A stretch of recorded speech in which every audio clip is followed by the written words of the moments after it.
Hello everyone, and welcome to another Blackboard tutorial video.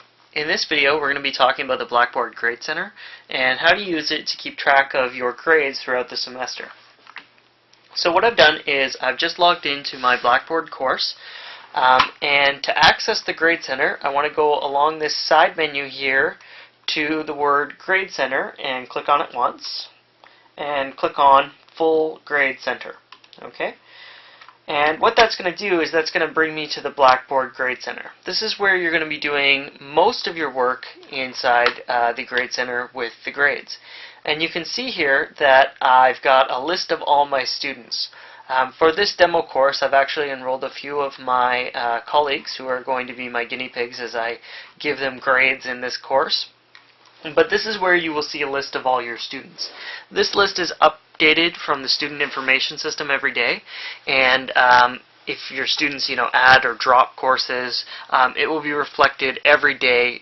You'll get a refreshed version of this list. So it's a really quick way to see who's in your course. And there's also this handy last access column, which will tell you when the student last accessed the Blackboard course. So if you see an empty thing in here like Chris and Mary Jane have, that means that they have never logged into the Blackboard course.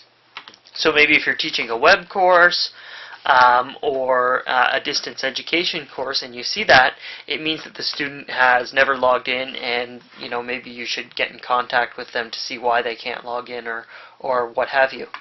But for now, what we're going to do is we're going to talk about how to manage and organize our grades.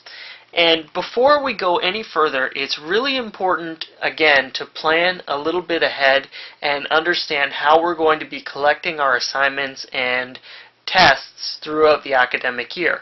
And the reason we want to do that is because if you create drop boxes or tests or safe assigns later on in your Blackboard course, you will automatically get graded columns for each one of those, and you'll actually grade those right through this interface. So if you sort of plan ahead and you create manual columns for all those things and then go back and create drop boxes or tests or assignments to be done on Blackboard, you'll end up with two sets of columns, and it can get a little bit confusing. So what I like to do is take a good look at my syllabus and figure out what the students are going to be actually doing inside Blackboard. Are they going to be submitting their assignments to me in paper? And if yes, I'll create manual columns for those. Or are they going to be doing those assignments in Blackboard, in which case I'll leave it and let the system create those columns automatically for me. So let's say I have in my course 2 assignments and 2 tests. I'm going to do the tests in person, and I'm going to do the assignments over Blackboard. So the students are going to actually write a physical test for me, and I'm going to grade it on paper, but they're actually going to submit their assignments to me on Blackboard. So that's fine. Again, because those submitted assignments will come back to us and automatically get created for columns when I create those assignment drop boxes, all I have to do is create columns for my tests. So to do that, I just click Create a Column, and I'm going to enter in a little bit of information about my column. So I'm going to call the first one Midterm Exam. And down here I have some options about how this is going to be displayed to the students. Okay, so I have score, which is basically just the raw score, whatever it's out of. But I can also use the lettering scheme, A, B, C, D, or I can use percentage here, or there's a complete incomplete. I kind of like percents for my students, but I also want them to know what they got as a raw score. So I'm going to leave this at score, and I'm actually going to turn this second display over to percentage. So when my students actually get their grades, what they're going to see is they're going to see their raw score on the midterm exam, and they're also going to see that as a percentage. Okay, so the next field that we have to worry about is points possible. And it may be your temptation here to enter the number of what this exam will be worth in the overall weight of the course. Say it's worth 25% of the student's final mark. That is not necessary to put in here. That's actually something you'll do later when you go to calculate your final exam. So for now, all I want to do is enter the exact number of points possible for this particular midterm exam. So if my exam was out of 75 questions, I'm going to write 75 in here. If my exam was marked out of 100 questions, I'm going to write 100 in here. Okay? And scrolling down just a little bit, we have a very important option for us here, and that's show this column to students, right? And this is usually very important because when you first start entering marks, you may not want to show them to your students until they have all been tabulated, until you're finished with everybody's marks. That's the way I usually like to do it, so everybody gets their marks at the exact same time. So I'm just going to click No here, which is going to hide this column from the students, and until I'm ready to release it. Okay, so everything else is good, so I'm just going to click Submit.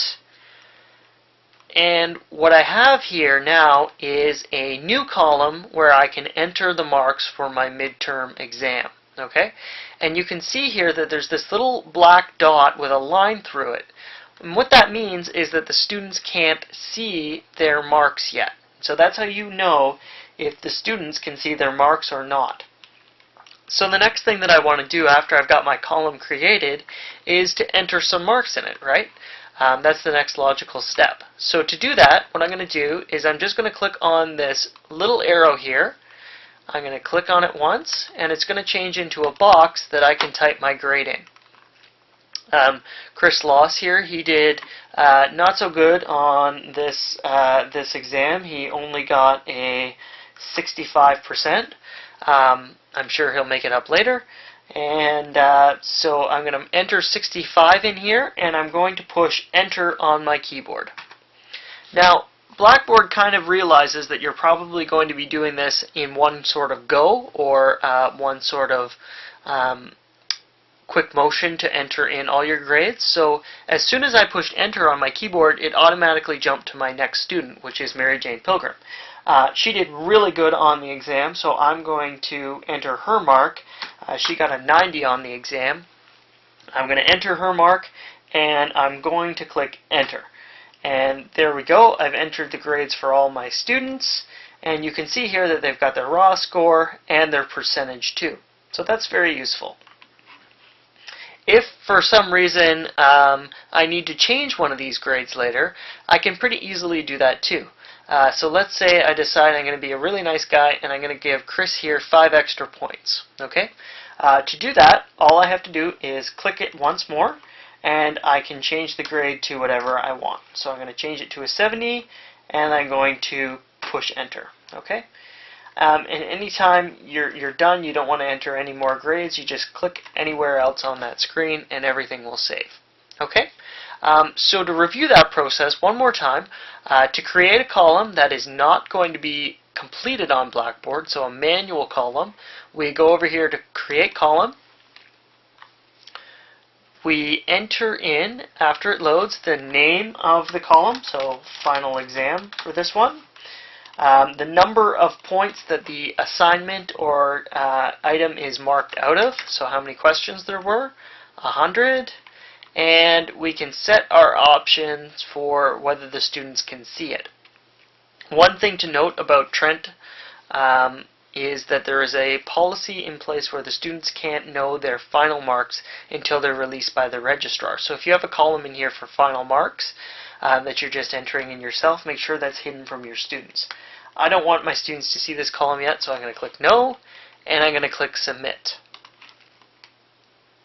After a brief second, we have our new column, which we know the students can't see because of this black dot with the line through it.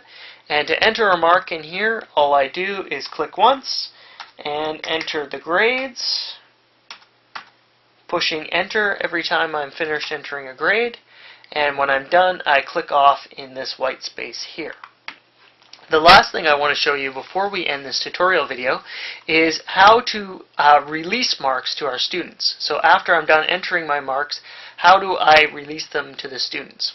And to do that, I hover over the sort of header row here, and I have this little down arrow beside my column, and that will bring me down a list of options. To show this to the students, all I want to do is click this little button, Show Hide from Students On or Off, and I just click it once, and my little black arrow disappears, and now my students can see those grades. So again, remember, anytime this little black arrow or black dot with the line through it is here, the students can't see that column. Anytime it's not, the students can see the column. Okay, I'm just going to unhide my final exam column too. One more time, down arrow, hide from students on off. I'm going to click it once, and there we go. So now my students can see all those marks. Thank you for watching.